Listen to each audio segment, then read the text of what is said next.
BM Foods, born from a merger of two well-established food manufacturers in South Africa, namely Bettafresh prepared foods and Mediterranean Delicacies. You would have seen their tubs of feta and olives and other equally delicious things on the shelves. The food lifestyle company expanding to the island of Mauritius now in the fourth quarter of 2016, also acquiring Tuna Marine, another South African staple. This is the Moneymakers. I'm Bruce Whitfield, and I'm joined on Skype from Cape Town by Costas Vayanos, who's the chief executive of BM Foods, to discuss the expansion of this company's footprint into southern African markets. I mean, how long have you been in this space for, Costas?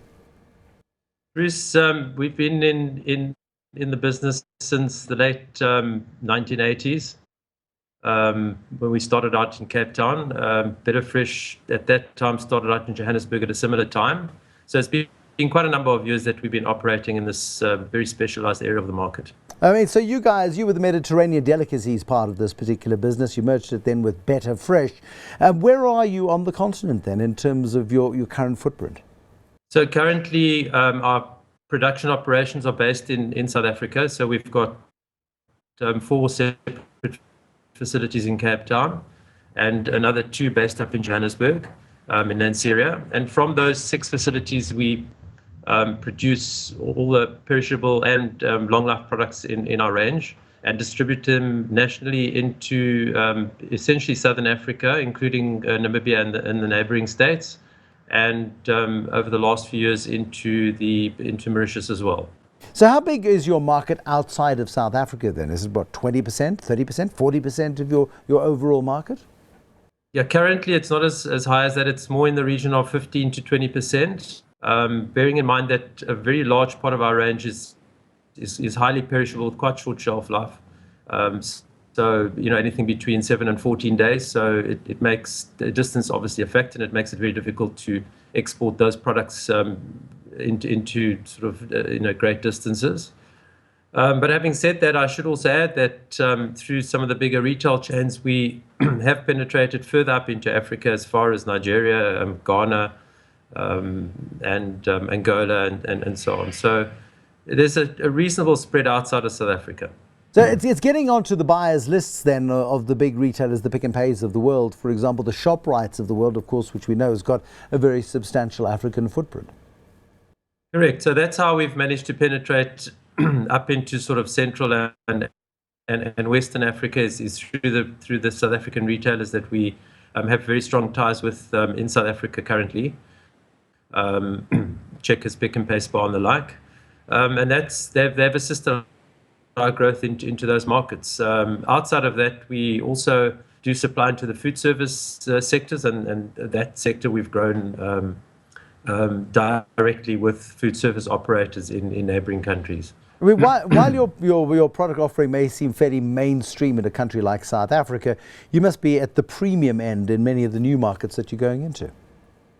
Correct. I mean, it is a premium range, and it's a fairly unusual range in many countries that we supply. But all these African countries have quite strong expat communities, and also some of the local communities, the sort of management type people that have running international businesses in these countries, that have traveled are quite familiar with our sort of product range. So it's that target market that we aim at, certainly the upper LSMs. When did Tuna Marine come into the family? Tuna Marine is a product of my childhood. I mean, I remember the 1970s. Tuna Marine, the 70s wouldn't have been the 70s in South Africa without Tuna Marine. Absolutely. You probably remember them sponsoring some of the yachts on the Cape to Rio yacht race in the old days, with some of the more famous yachtsmen that we all remember. But it is an iconic brand in South Africa. The business owns 2 brands, the Tuna Marine one that you've mentioned, which is predominantly on the olive side these days, although in years gone by it certainly had a fish component to it. And then also the Judy's brand, which is predominantly pickled onions and a few other specialty products in the range.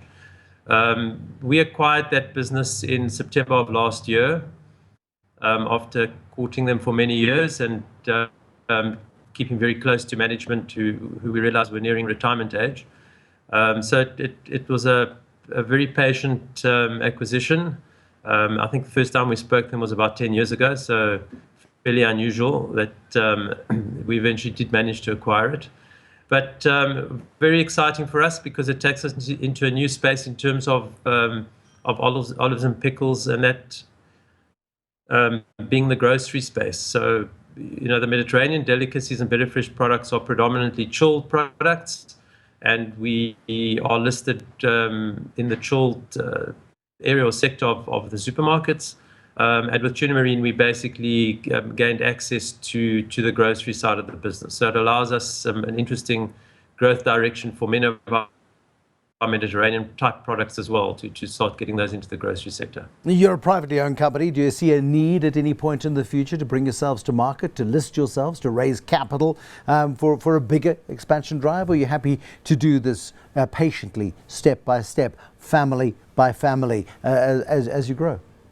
Yeah, so we sort of started out as family companies, and we've grown the business organically over the years. It's been quite a successful strategy, and it all depends on. I mean, the one limiting factor that you have when you're a privately owned business, obviously, access to capital. You rely on either your own resources or those of your bankers.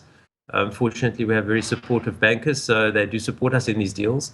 But I do see as the business grows that side may have to change, and we probably will need to start looking at some sort of a partnership with someone or similar type of strategy, which allows us to continue the path of acquisition.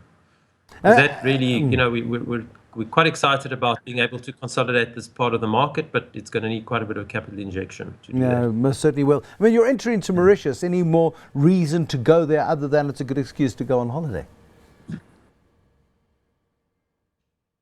Yeah, it's been an interesting one. It's a market that we entered late in 2000. In fact, a couple of years before the crisis, the world economic crisis. There were pure commercial reasons, not holiday reasons at the time, and they remain that way. Unfortunately, with the crisis hitting the island, the occupancies in hotels plummeted, and that part of the business didn't really grow for us. But over the last few years, we've seen a recovery in the island, and we're being a lot more aggressive in terms of trying to penetrate that market. And I think ultimately, our ambition would be to have a more permanent presence on the island in terms of a facility, because at the moment there's a very limited part of our range that we're able to export into Mauritius due to the shelf life limitations. But also that market is increasingly dominated by Chinese investors into the supermarket space, Indian investors into the supermarket space. So lots of products, although they're part of SADC and although they're technically part of the African continent, the influence from elsewhere is a lot stronger than our influence on Mauritius. It is a change that's happened in Mauritius. It's one that we're comfortable with. I mean, our market would, on the one hand, be the supermarket retail market, but I think the more significant market there for us would be the food service market in terms of the international hotels that are on the island. I mean, there are over 100 of them on the island, and they've got pretty good occupancy rates these days. So it's a big market, and those hotels predominantly are sourcing product from all over the world, and it's getting shipped or flown into Mauritius. So it's not cheap for them, and that's where we see the opportunity. Costas Vayanos, thank you very much. The Chief Executive of BM Foods, a family-owned business, grown over the years. Quite happy to do so organically, but with big challenges ahead, big capital requirements ahead. Watch the space, big things potentially for BM Foods. Other treats, other tasty delights on Future Money Makers. Till next time, thank you for watching. Good night.